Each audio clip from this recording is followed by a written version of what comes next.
Assalamualaikum warahmatullahi wabarakatuh. Perkenalkan, nama saya Arif Rahman dari kelas Psikologi Islam 2C. Dan di sini saya akan mereview sekilas tentang buku Psikologi Islam karya Bapak Abu Sirmawan. Jadi beliau adalah seorang dosen yang mengajar di Universitas Islam Negeri Salatiga. Jadi beliau dulu berpendidikan di S1 IPB University pada 1989, dan sekarang pekerjaannya yaitu seorang dosen di Universitas Islam Negeri Salatiga. Jadi selain buku, beliau juga ada membuat karya-karya ilmiah lainnya seperti pengaruh kebijakan dividen, growth, opportunity, dan struktur modal terhadap nilai dengan kepemilikan manajerial sebagai variabel intervening pada 2018. Dan juga masih banyak karya-karya beliau, karya ilmiah, buku, dan lain. Contohnya seperti buku yang akan saya bahas, yaitu buku Psikologi Islam. Ada juga psikologi perkembangan pada anak dan remaja, dan masih banyak lagi. Tentunya buku yang akan saya review ini sangat wow ya teman-teman. Bukunya sangat mudah dipahami, mudah dimengerti, dan juga banyak hal-hal yang bermanfaat bagi kehidupan kita sehari-hari di dalam buku Psikologi Islam tersebut. Jadi nanti bukunya akan saya tampilkan di akhir ya teman. Oke. Jadi saya akan mereview dari bab 7 sampai bab terakhir, yaitu bab 15. Yang pertama itu ada bab 7. Bab 7. Bentar teman-teman.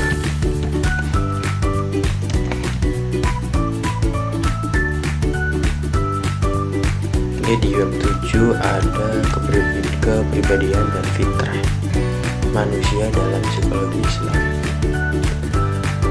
Jadi buku Psikologi Islam karya Bapak Abu Sirmawan ini membahas konsep manusia dalam perspektif Islam.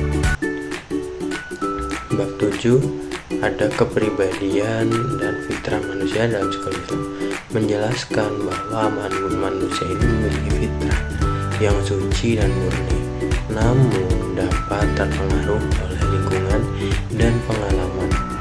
Pada ini Bapak Agus Herman menjelaskan bahwa keberadaan fitrah ini sangat penting dalam memahami perilaku manusia dan mengembangkan psikologi Islam yang lebih efektif. Itu sekilas dari bab 7. Selanjutnya ada bab 8. Bab 8 ini menjelaskan motivasi dalam perspektif Islam. Beliau ketika mengajar, ketika bilang perspektif itu menjelaskannya prospektif gitu. Tapi nggak ada bedanya teman-teman. Jadi selanjutnya jadi bab 8 membahas tentang motivasi sebagai salah satu faktor terpenting dalam Islam berbasis pada nilai-nilai agama dan etika, serta memiliki tujuan untuk meningkatkan kualitas hidup manusia. Di buku ini juga membahas tentang jenis-jenis motivasi seperti motivasi intrinsik dan ekstrinsik, serta bagaimana mereka berinteraksi dalam psikologi Islam. Selanjutnya ada bab 9, yaitu ada pertumbuhan dan perkembangan dalam Islam, membahas tentang proses pertumbuhan dan perkembangan manusia dalam perspektif Islam. Dan Bapak Agus Sirmawan juga menjelaskan bahwa pertumbuhan dan perkembangan ini sangat penting dalam mengembangkan psikologi Islam yang lebih efektif. Jadi buku ini juga membahas tentang faktor-faktor yang mempengaruhi pertumbuhan dan perkembangan seperti lingkungan dan pengalaman. Baik teman for FYI ya, Bapak Agus ini adalah ternyata ini adalah dosen saya sendiri yang mengampu mata kuliah psikologi Islam. Jadi beliau ini sangat masya Allah sekali dalam mengajar teman-teman.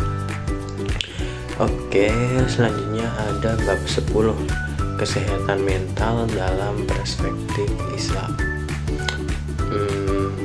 Lagi dan lagi membahas tentang kesehatan mental kita sebagai anak psikologi.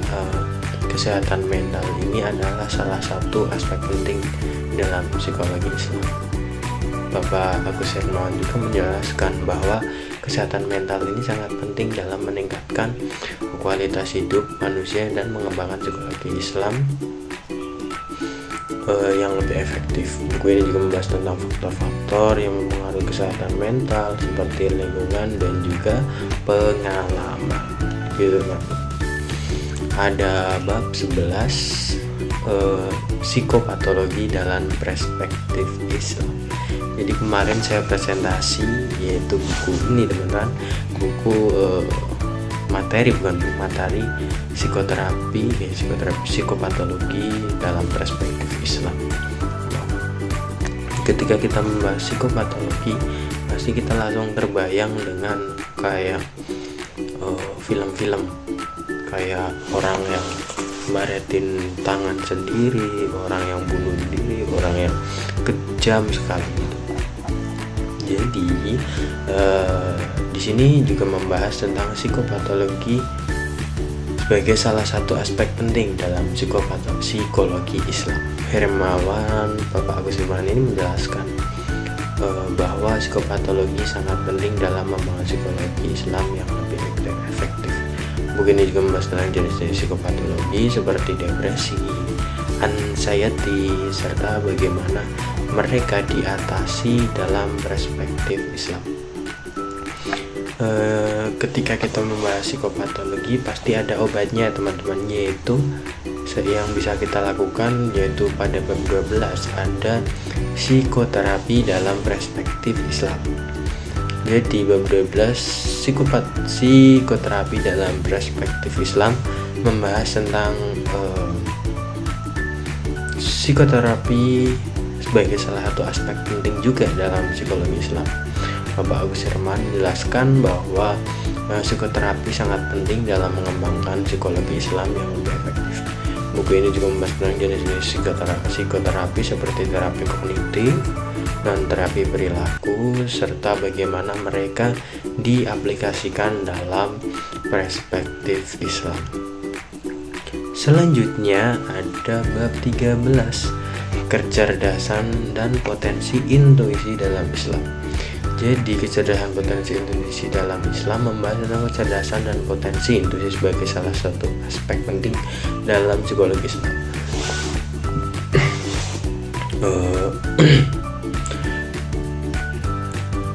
Jadi ini juga menjelaskan bahwa kecerdasan dan potensi intuisi sangat penting dalam meningkatkan kualitas hidup manusia dan mengembangkan psikologi Islam yang lebih efektif. Jadi ini juga membahas tentang bagaimana kecerdasan dan potensi intuisi diatasi dalam perspektif Islam.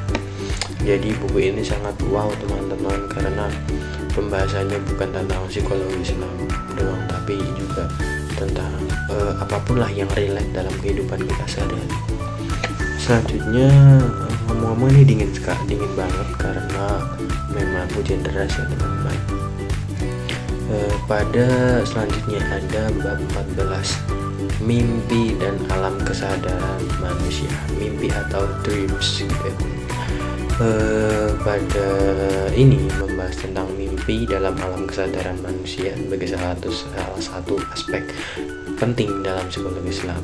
Bapak Agus Hermawan juga menjelaskan bahwa mimpi dan alam kesadaran sangat penting dalam meningkatkan kualitas hidup manusia dan mengembangkan psikologi Islam yang lebih efektif. Jadi di sini juga membahas tentang bagaimana mimpi dan alam kesadaran diatasi dalam perspektif Islam. Ke-15 ada doa, zikir, dan tazkiyatun nafs. Tidak familiar ya teman-teman, doa, zikir, tazkiyah nafs kita melakukannya insya Allah tiap hari, dan gitulah. Jadi membahas tentang doa dan zikir dalam tazkiyah nafas sebagai salah satu aspek penting dalam psikologi Islam. Jadi Bapak Awisran menjelaskan bahwa doa, zikir, dan tazkiyah nafas juga sangat penting dalam kehidupan sehari-hari guna meningkatkan kualitas hidup manusia dan mengembangkan psikologi Islam yang sangat efektif. Juga buku ini juga membahas tentang bagaimana doa dan zikir dan tazkiyatun nafas diatasi dalam perspektif Islam. Jadi itu ya teman-teman, review saya. Oh iya, lupa tadi saya belum menunjukkan bukunya bagaimana, nanti bisa dilihat di akhir. Dan itu saja yang dapat saya sampaikan. Saya Arif Ali Purnama Rahman, doakan semoga nilai UAS saya bagus ya, walaupun review saya sangat kurang ya teman-teman. Oh ya, saya lupa, jadi kekurangan dan kelebihan dari buku ini adalah kemarin banyak yang protes bahwa buku ketika beliau menyampaikan buku ini kurang membosankan, memang membosankan ketika dibaca karena hanya buku saja, hanya tulisan saja, tidak ada gambar-gambarnya. Kalau ingin tahu buku ini sangat murah ya teman-teman, jadi ya jangan berharap lebih lah. Kayak ya lihatlah isinya, jangan cuma melihat dari covernya begitu. Terima kasih, itu saja yang dapat saya sampaikan. Wassalamualaikum warahmatullahi wabarakatuh. Bye bye.